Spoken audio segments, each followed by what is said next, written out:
آدمی 40 سال کی عمر میں پہنچنے کے بعد ہی پختہ مرد بنتا ہے، اس سے پہلے وہ کچا ہوتا ہے، جسمانی اعتبار سے بھی اور عقل کے اعتبار سے بھی اور روحانی اعتبار سے بھی وہ کچا ہوتا ہے۔ جو حقیقی بلوغ ہے، میچورٹی آف اسپرٹ کے درجے پر انسان اسی وقت پہنچتا ہے جبکہ وہ 40 سال کا ہو جائے۔ یہ اسلام میں ہے، کوئی من گھڑت قسم کی بات نہیں ہے۔ اس کا بھی ذکر قرآن مجید میں ملتا ہے، حتیٰ اذا بلغ اشدہ وبلغ 40 سنہ، سورہ الاحقاف آیت نمبر 15۔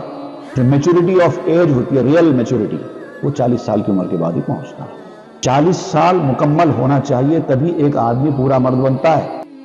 اب یہ جو بعض لوگ اپنی دکانیں چلانے کے لیے نئی نئی باتیں گھڑ لیتے ہیں اور کچھ ایسی مثالیں پیش کر دیتے ہیں بزرگوں کی، بڑوں کی، کہ جو ریئر کیسز میں آتا ہے، حالانکہ عربی زبان میں ایک قاعدہ قانون ہے، النادر کالمعدوم۔ جو ریئر کیسز ہوتے ہیں وہ نہیں ہونے کے برابر ہے، اور ریئر کیسز کا ایگزامپل نہیں لیا جاتا، وہ خود بیوقوفی ہے۔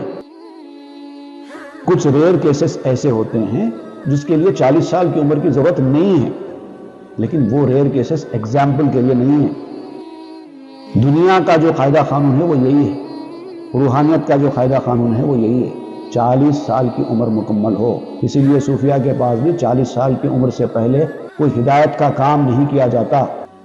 پہلے تربیت حاصل کرو، 40 سال کی عمر تک تربیت حاصل کرنے کے مرحلوں سے گزرو، پھر 40 سال مکمل ہو کے تربیت پوری ہو جانے کے بعد جب تربیت دینے کا کام کرو۔